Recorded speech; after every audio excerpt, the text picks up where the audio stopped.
Yang saya ingin tanyakan kepada Gus Baha, saya itu sering ngaji lewat YouTube panjenengan Gus.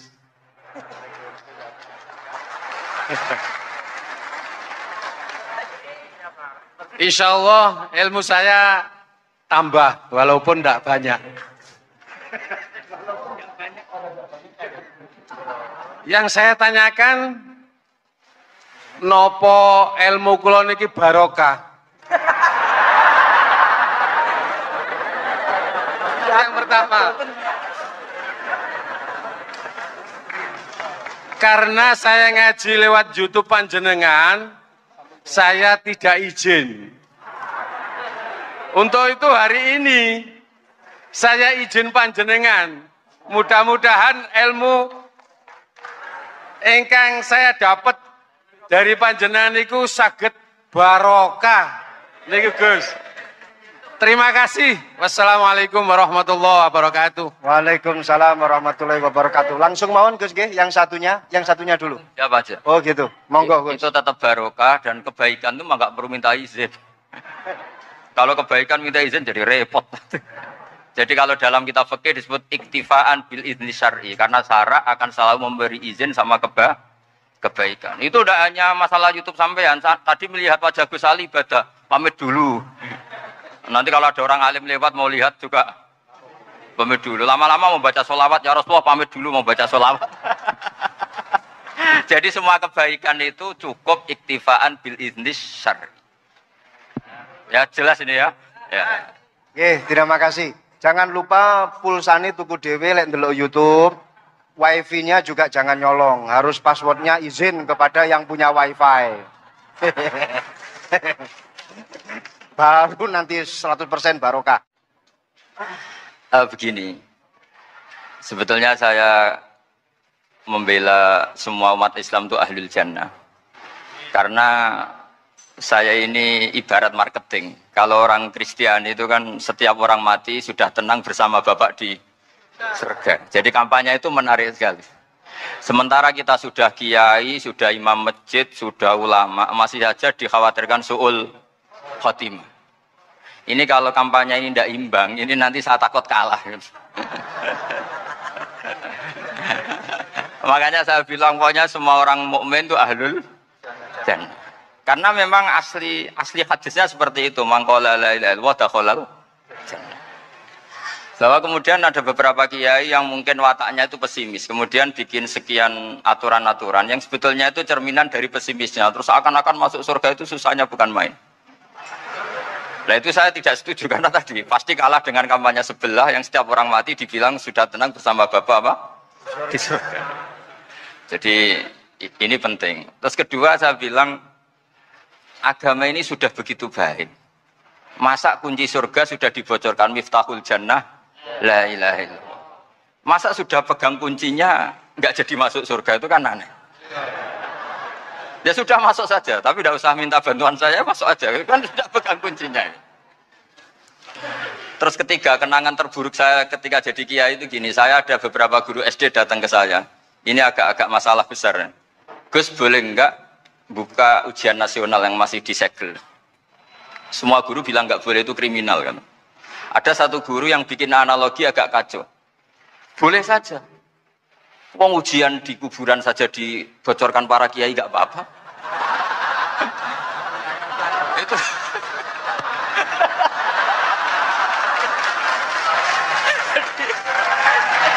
Tapi ini kriminal ya.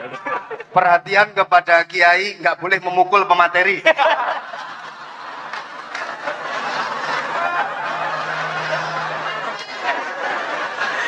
Jadi tentu itu analogi yang salah kan.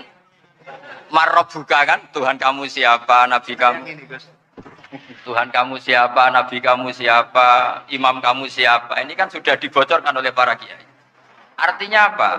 Nak raiso jawab kebablasan gitu. Terus guru ini berpikir kalau ujian akhirat sekrusial itu saja bisa dibocorkan, kenapa ujian nasional tidak boleh? Tentu ini kias yang salah, saya tidak ngajari seperti itu. Tapi saya ngajari ke kalian betapa mudahnya masuk surga. Kunci jawaban sudah dikasih, kunci pintu masuk sudah Kasih kok sampai tidak masuk, ini kebablasan. Paling salah gurunya.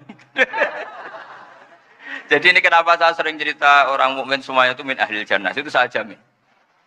Sama tidak usah takut su'ul khotimah, tidak usah takut berlebihan seperti itu. Karena setahu saya, setidaknya saya mewakili ulama zaman ini.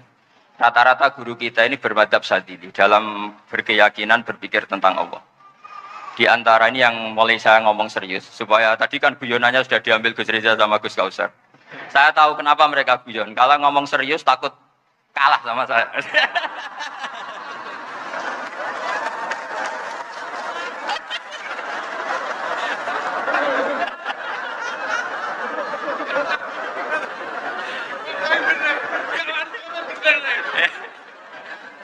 Karena saya ini sudah terkenal pemikir serius, jadi artinya itu satu kepintaran, mengalihkan.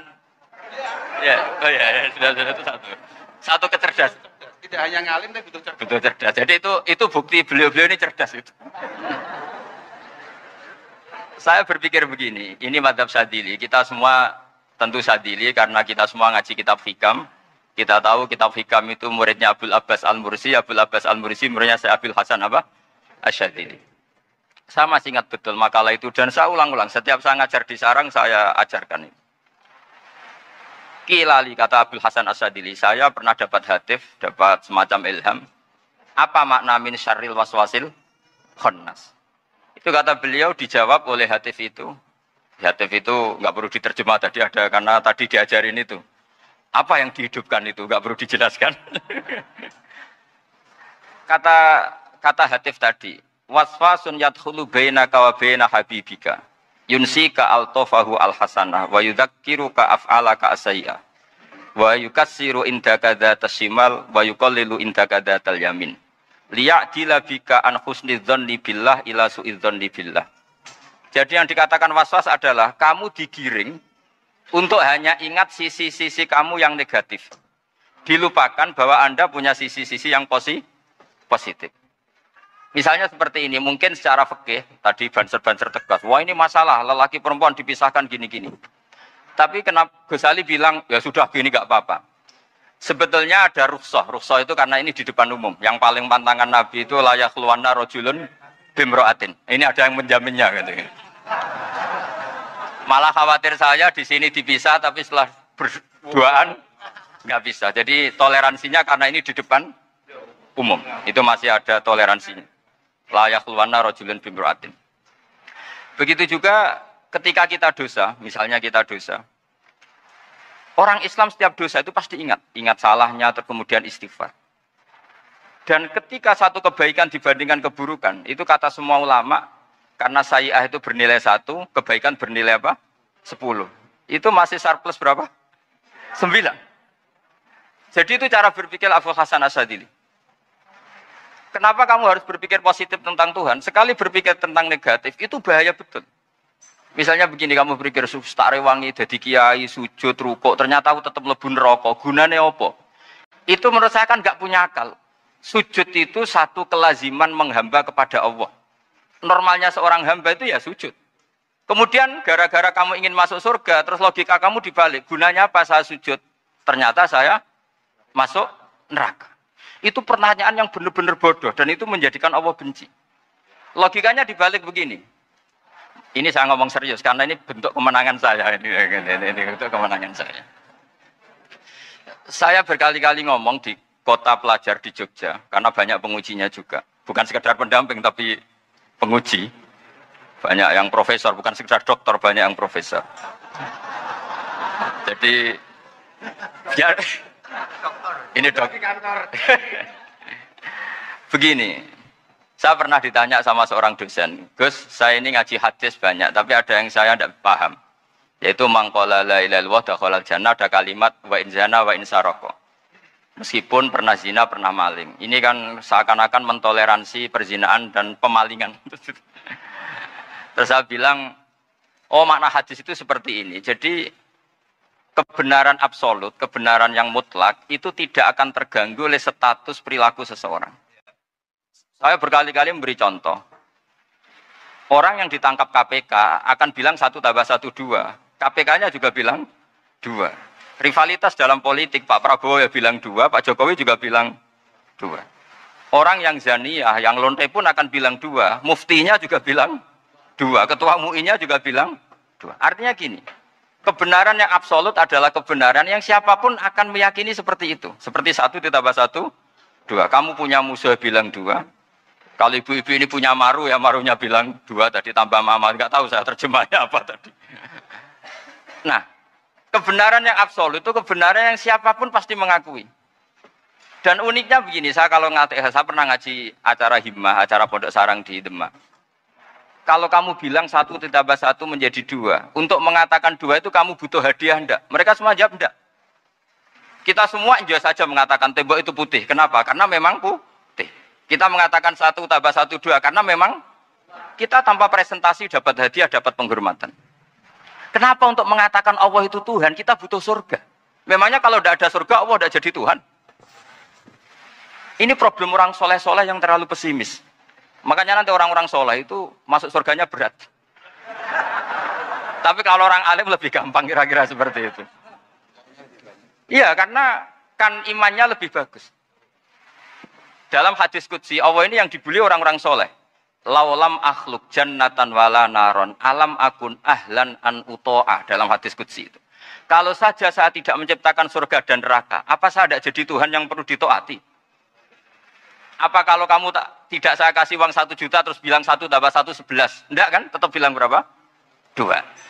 Kalau kebenaran absolut yang 1 tambah 1 kamu bilang 2 meskipun tanpa mendapat hadiah. Kenapa untuk bilang Allah Tuhan kamu butuh hadiah surga? Itu kan serah ikhlas belas. Makanya saya terus mengajarkan ikhlas. Ikhlas itu bisa dilatih dengan akal, dengan pikiran, bil ilmil. Harus dilatih.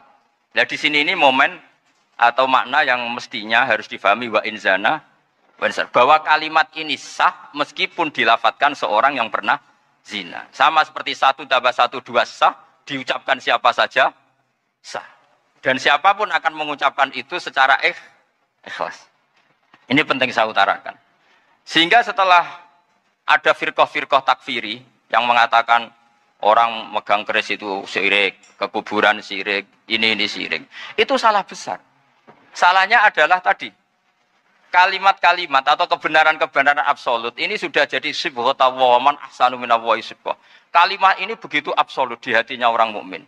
Sehingga ketika terganggu oleh hal-hal yang adat istiadat, kayak pegang keris, kayak apa, ini tidak mengganggu. Tetap kualitas iman ini di atas keyakinan adat membawa apa keris. Kalau orang membawa keris menjadi syirik karena percaya sama makhluk. Orang misalnya kejawen kalau nggak bawa keris nggak nyaman. Orang kota itu kalau nggak bawa ATM juga nggak nyaman. Itu tidak dihukumi syirik. Kamu pergi lupa bawa HP nyaman enggak? Enggak, kenapa tidak dihukumi syirik?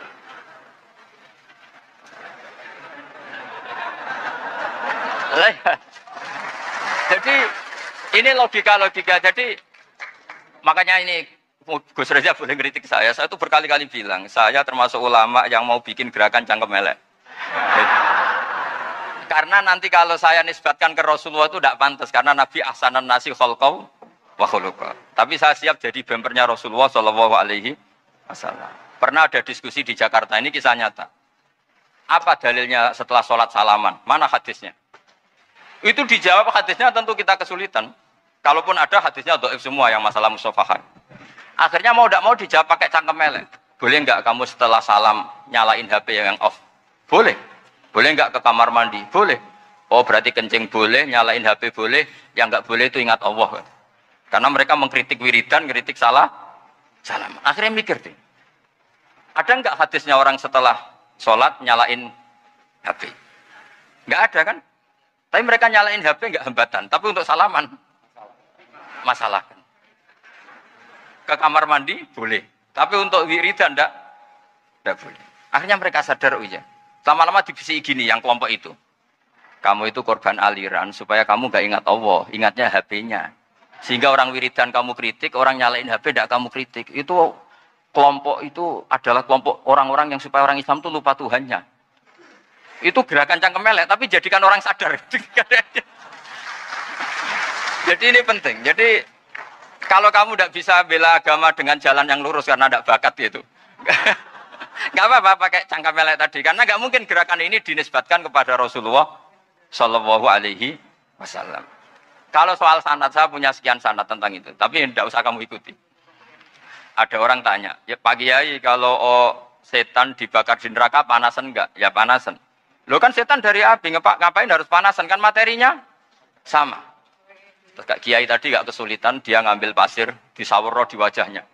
Wah sakit Kiai, kamu kan dari tanah, kena tanah kok.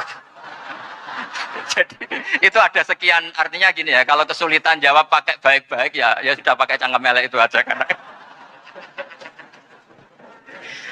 Nah, tapi tentu kan gerakan ini tidak mungkin dinisbatkan kepada para nabi. Tapi saya pastikan meskipun nggak bisa dinisbatkan kepada para nabi dari segi cangkem elek tadi, tapi secara semangat itu sama. Saya punya sekian contoh. Benar Gus Riza tadi gojok saya sengawur-ngawurnya itu masih punya sana. Itu pas saya ngawur pun masih punya apa? Sana. Nabi Ibrahim itu ketika faja'alahum judatan illa kabirallahum itu si berhala paling besar dikasih kapak. Ketika mereka geger, ini siapa yang memelihara berhala kecil? Kata mereka, sami'na fata yadhkuruhum yuqalu lahu Ibrahim. Ya kira-kira Ibrahim lagi. Terus setelah Ibrahim didatangkan, siapa yang melakukan ini semua? Ini jawaban Nabi Ibrahim, bal fa'alahu kabiruhum hadza. Ya tanya yang bawa pedal, saya kan tidak bawa. Terus kata orang-orang, otak kamu itu di mana? Masa berhala disuruh nanya, kan nggak bisa ngomong. Ibrahim kebalikan, uffil lakum walima ta'buduna min dunillah. Lalu otak kamu di mana? Sudah tahu tidak bisa ngomong kok disembah gitu. Itu ada kata ufin. Ufin itu kalau diterjemah kira-kira ya agak-agak jancuk gitu. Ya kira-kira seperti itu. Jadi sekarang dalilnya jancuk apa Bu?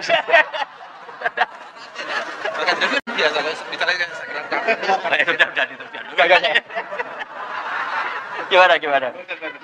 Jancuk itu dari daksu, dak tinggalkanlah suan perkara sing elek. Krono ilate wong Surabaya kakean rawon, akhirnya ngomongnya jancuk.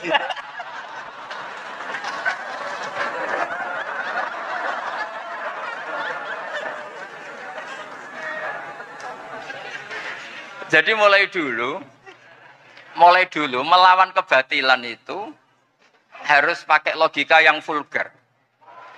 Karena memang nggak mungkin dengan bahasa-bahasa priayi itu tidak mungkin. Dan ini penting saya utarakan. Nah, kalau nanti nggak mungkin dinisbatkan kepada Rasul karena Nabi adalah ahsanan nasi khalqa wa khuluqa, kita yang ngambil alih saja. Gus Reza, saya, Gus Alstan ini cara cangkem elek kan pantas. Luas. Selain bakat ya sudah natural. Karena memang itu cara kita menjelaskan kebenaran. Saya ulang lagi, itu cara kita menjelaskan apa?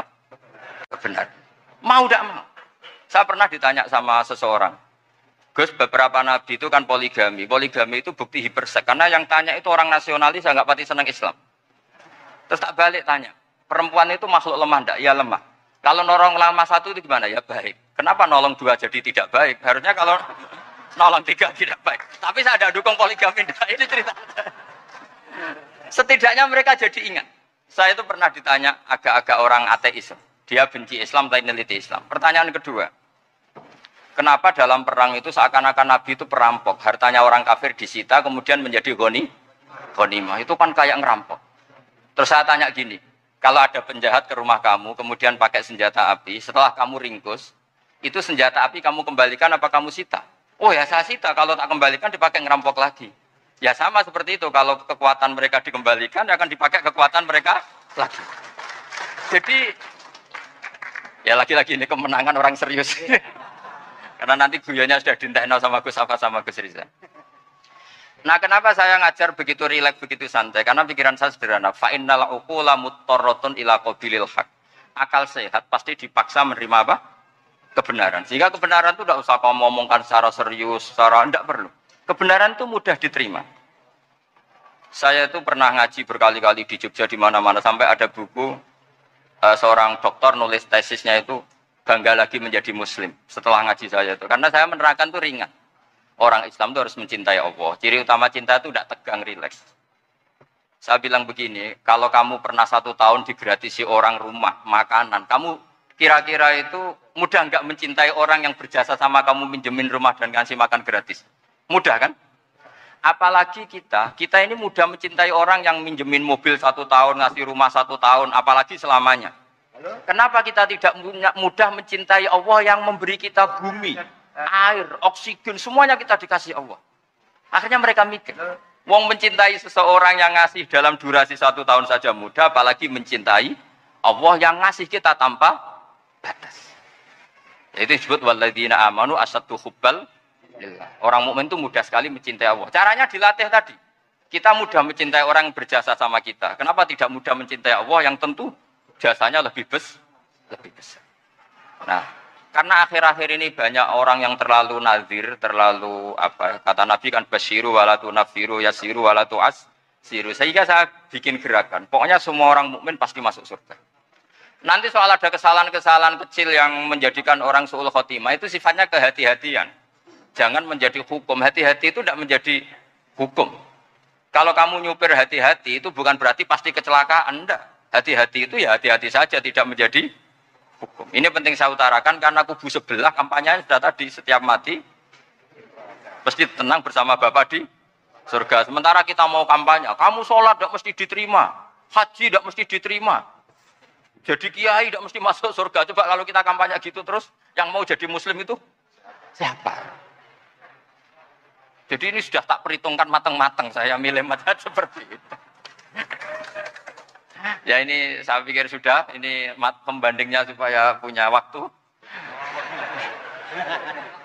Saya suka sekali. Nah ini yang sesi terakhir ya, sesi terakhir. Saya akan cerita peke karena Nyun sewu Gus, ada iklan sebentar dari ibu-ibu, pentolan mic kurang dekat ke mulutnya Gus Baha. Sehingga suaranya tidak terdengar sampai ke belakang. Oh, gitu. Pentolannya didekatkan Gus. Oh, gitu. Ini kalau ngomong konotasinya itu mesti nyerempet. Sudah sudah ahlinya di situ. Ya malah ada di situ.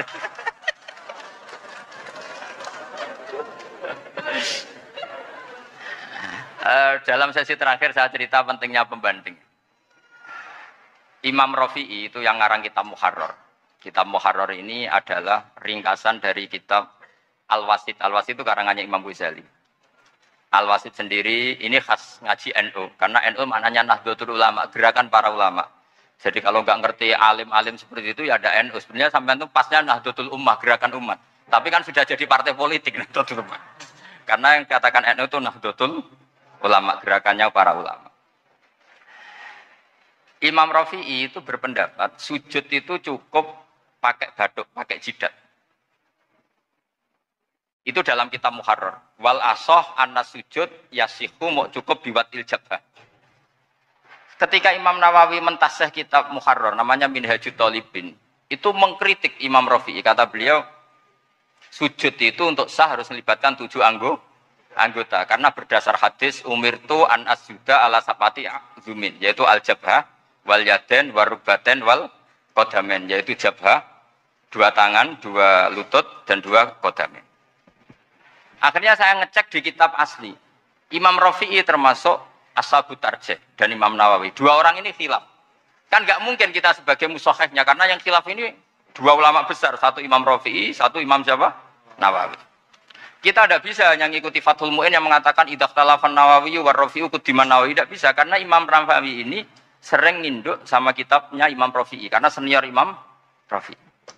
Setelah saya cek di kitab kitab asli Mamba ya, satu sumbernya semua mazhab apa? Syafi'i. Ternyata Imam Syafi'i ngedikan hanya begini. Wa uhibbu, saya suka setiap orang Islam sujud itu melibatkan 7 anggota karena itu aman, pasti sah. Tapi wayak tamilu kata beliau, tapi mungkin saja sujud hanya watul jabah itu sah. Kenapa kata Imam Syafi'i? Liqaulihi sallallahu alaihi wasallam atau li du'aihi sallallahu alaihi wasallam fi sujud sajadalaka wajhi wa sam'i wa basari. Nabi ketika sujud itu hanya berdoa, ya Allah sujud kepada engkau wajhi wa sam'i wa basari. Nabi tidak menyebut wayadi warubati wa qadami. Sehingga saya berkali-kali benar kata Gus, saya ini pembela umat. Sing sujudnya 7 anggota ya taklem, pantes dadi Rais Suriah. Itu. Yang sujudnya bathuk tok ya tetap sah ngikuti mazhabnya Imam Rafi'i. Meskipun itu tidak saya anjurkan. Tentu tidak saya anjurkan. Alasannya Imam Syafi'i tadi, Rasulullah pernah berdoa dengan kata-kata sajadalaka wajhi. Bukan diteruskan wayadi, warubati, wakot. Sehingga fal khilaf huna bakin ala khidati kalau dalam bahasa fikih. Khilaf biar tetap sesuai aturan khilaf masing-masing. Enggak perlu kamu menggugurkan pendapat Rafi'i yang mengesahkan sujud hanya pakai jabah. Ini penting karena tadi seperti saya katakan yang sujud anggota api itu ya masuk swarga mergo pintere, sing nganggo bathuk tok mlebu swarga mergo gobloke tadi karena aksaru ahlil jannah al-bul. Nah, ini madhab saya. Jadi saya itu ingin umat Islam itu baik-baik saja. Ya, betul. Madhabin jenengan. Ya. Karena tidak mungkin lah kita tidak bela Islam di zaman akhir tidak mungkin kan tadi kubu sebelah kampanyenya sudah seperti itu. Kalau kita ngomong ikhtiyat, kiai ra mesti mlebu swarga, sing salat ngethuk ra mesti husnul khotimah. Wah akan jadi repot. Saya ini pengagum teori ikhlas. Dilatih bil ilmi, saya ulang lagi dilatih bil ilmi. Saya ini malu. Malunya tadi, saya mengatakan 1 tambah 1 2 itu meskipun tidak ada yang memberi hadiah tetap saya katakan 2. Saya mengatakan air itu dingin. Tidak ada yang ngasih hadiah, saya akan bilang kalau air itu dingin. Kalau api itu panas. Untuk hakikat-hakikat seperti itu saja saya jujur tanpa ingin imbalan. Tapi ketika hakikat mengenai Allah kok saya minta imbalan surga dan neraka ini apa-apaan? Kira-kira gitulah, roh surya macam apa gitu.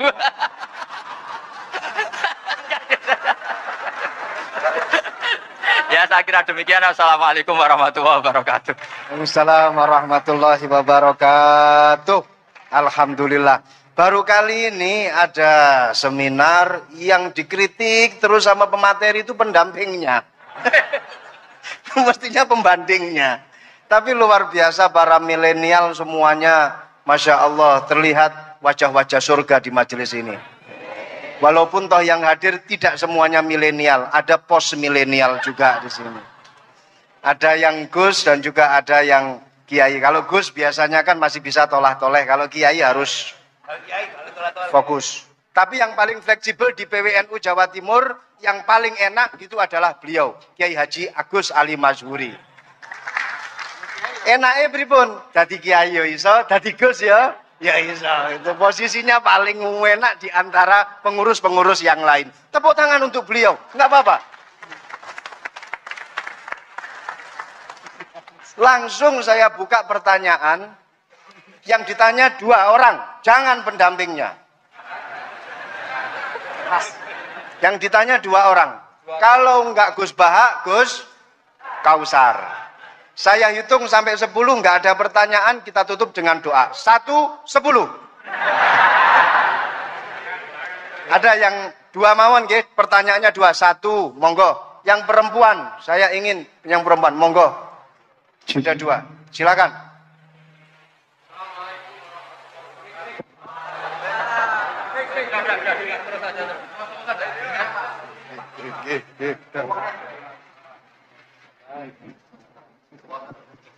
Bismillahirrahmanirrahim. Assalamualaikum warahmatullahi wabarakatuh.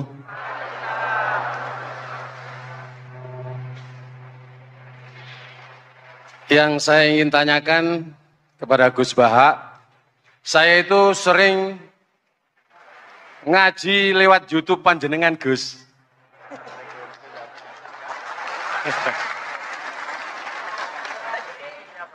Insya Allah ilmu saya tambah walaupun tidak banyak. Yang saya tanyakan, nopo ilmu kula niki barokah? Yang pertama, karena saya ngaji lewat YouTube panjenengan, saya tidak izin. Untuk itu hari ini saya izin panjenengan. Mudah-mudahan ilmu ingkang saya dapat dari panjenengan niku saged barokah. Niku Gus.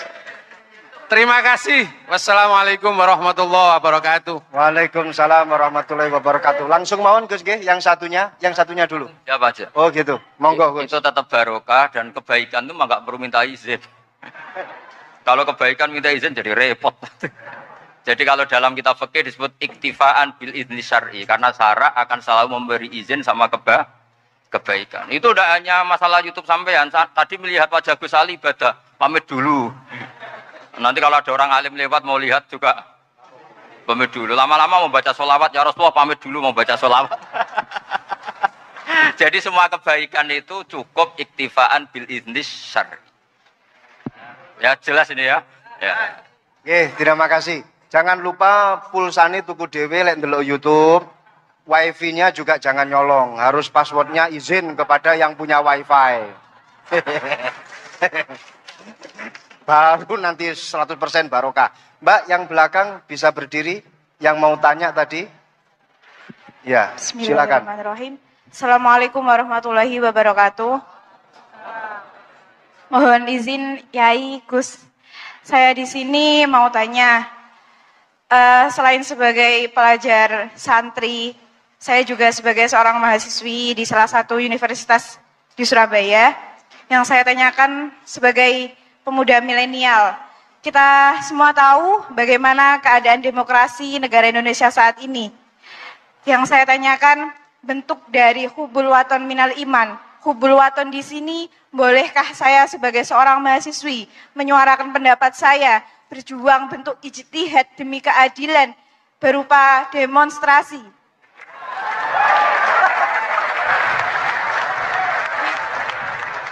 Ngapunten. Yang saya tanyakan di sini, bagaimana menurut Gus, apakah saya melakukan demonstrasi ini sudah baik atau sangat baik atau mungkin perlu dikaji kembali? Terima kasih. Wassalamualaikum warahmatullahi wabarakatuh. Hubungan antara demonstrasi dan hubbul wadon minal iman.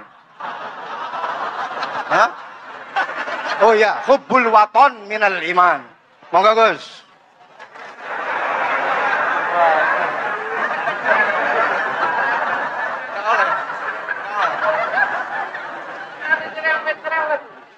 Ini benar-benar ahli. Begini kan, demonstrasi itu kan makna pokoknya itu kan apa? Memperlihatkan. Makanya demonstrasi kekuatan maknanya ya show ya, memperlihatkan satu apa?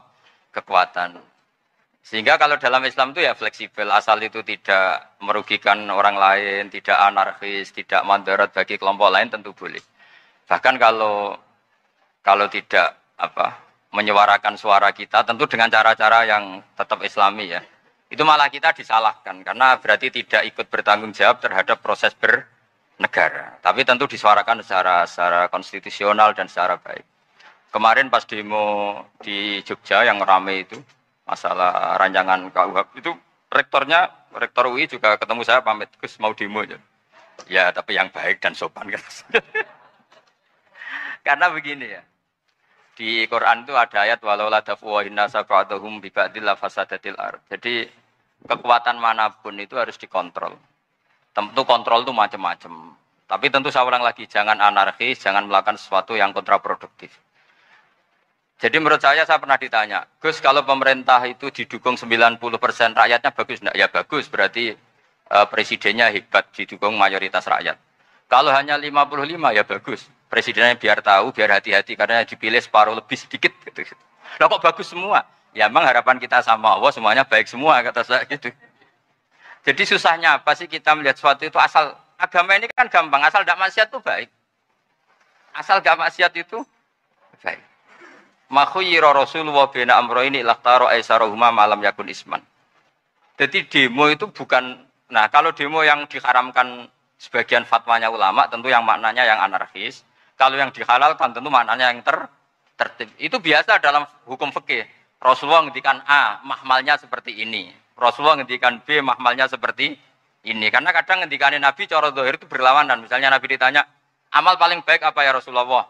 Nyaur utang gitu. Karena biasa yang ngemplang mungkin yang tanya itu tukang. Tapi kadang Nabi jawab birrul walidain. Kadang jawab as-sholat di awali waktiha. Karena penanyanya ini beda. Kan nggak tahu sholat. Gimana? Cinta kan nggak tahu sholat. Ya, cinta kok ora tahu sholat kata beliau. Kan gitu. Jadi ini penting saya utarakan karena zaman Nabi itu ya biasa Nabi misalnya ngendikan sesuatu gitu. Terus ada juga sahabat yang memperlihatkan pendapatnya. Tapi tidak niat bantah. Masyhur itu dalam tarikh. Saya beri contoh yang masyhur itu. Nabi pernah sholat duhur itu 2 rakaat. Sebagian riwayat mengatakan asar, tapi yang lebih kuat itu duhur. Setelah 2 rakaat Nabi sholat, itu akabiru sahabat papan atas itu tidak ada yang ngendikan karena mereka sopan semua, tahu etika. Setelah Nabi pulang sudah dekat pintu, ada sahabat yang berdiri. Ya Rasulullah, aku siroti sholatu amnasita. Ini sholat model kosor, apa engkau lupa? Tapi sahabat yang nggak tanya, ini niatnya malah lebih agak-agak buruk. Baguslah kalau sholat terbaru 2, berarti besok ya 2. Karena pakai teori nasah mansuh, berarti hukum itu pakai yang terbaru. Jadi gayanya tidak tanya, tapi lebih. Sama mungkin yang setuju undang-undang tadi ya tentang rumah tangga, kalau istri nggak mau dikumpuli tetap dipaksa, nanti suaminya bisa dilaporkan ke pengadilan gitu. Saya pasti mikir saya bukan masalah pengadilannya, pasti istrinya cantik. Kalau jelek kan nggak mungkin dipaksa. Ini ketularan ya. Jadi saya cara berpikir tuh. Jadi tak pikir lucunya saja, bukan pikir serius. Ketularan ya sudah ketularan ya. Karena keburukan itu mudah nular. Akhirnya Nabi kembali lagi, enggak, kullu dzalika lam yakun, semua itu enggak terjadi. Tapi Nabi sebagai orang yang sangat, ya sebenarnya nggak boleh dibahasakan sangat demokratis, sangat bijak. Nabi kembali lagi ke mimbar terus tanya, ahakun makolahu dzulyaten, apa betul yang dikatakan dzulyaten tadi?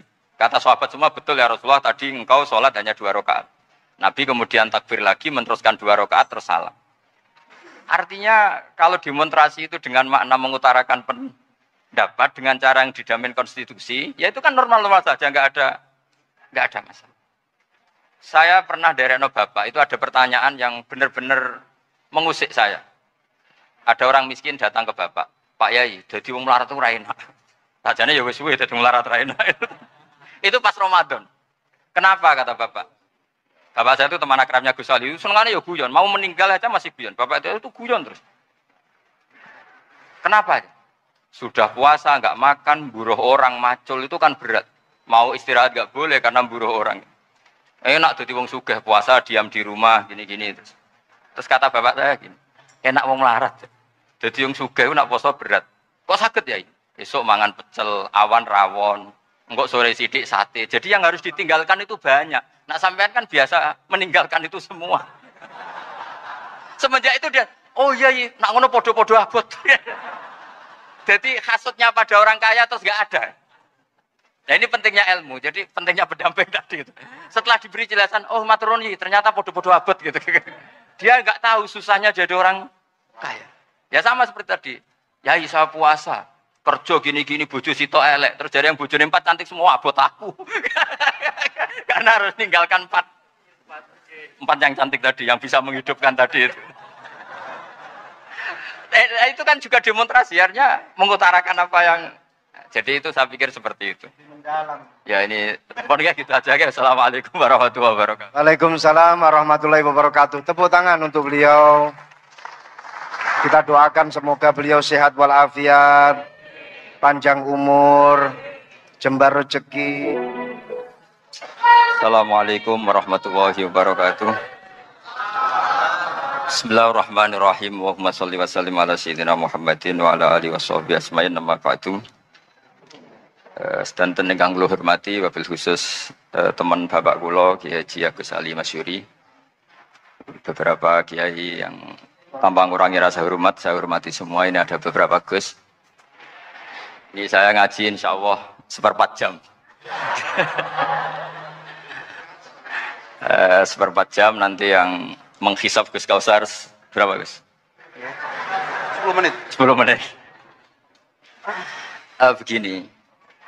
Sebetulnya saya membela semua umat Islam itu ahlul jannah.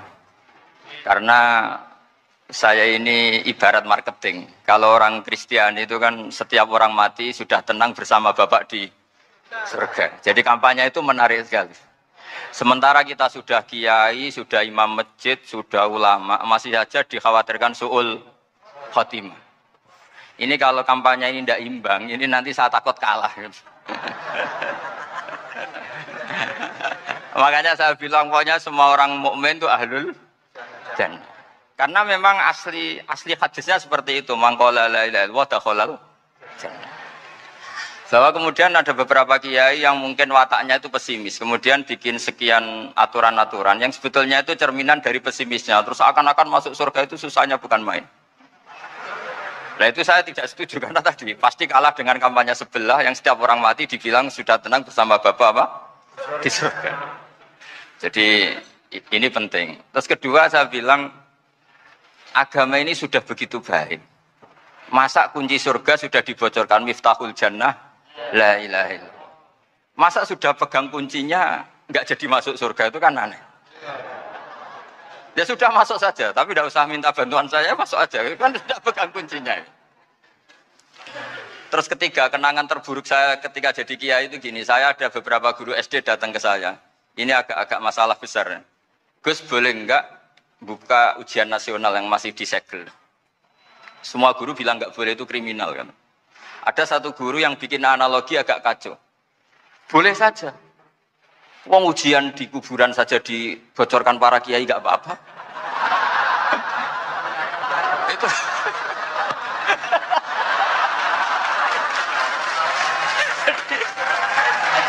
Tapi ini kriminal ya. Perhatian kepada kiai, nggak boleh memukul pemateri.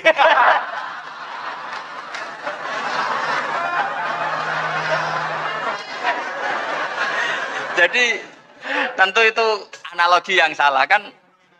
Marrobuka kan, Tuhan kamu siapa, Nabi kamu. Tuhan kamu siapa, Nabi kamu siapa, imam kamu siapa. Ini kan sudah dibocorkan oleh para kiai. Artinya apa? Nak raiso jawab kebablasan gitu. Terus guru ini berpikir kalau ujian akhirat sekrusial itu saja bisa dibocorkan, kenapa ujian nasional tidak boleh? Tentu ini kias yang salah, saya ada ngajari seperti itu. Tapi saya ngajari ke kalian betapa mudahnya masuk surga. Kunci jawaban sudah dikasih, kunci pintu masuk sudah dikasih. Kok sampai tidak masuk, ini kebablasan. Paling salah gurunya.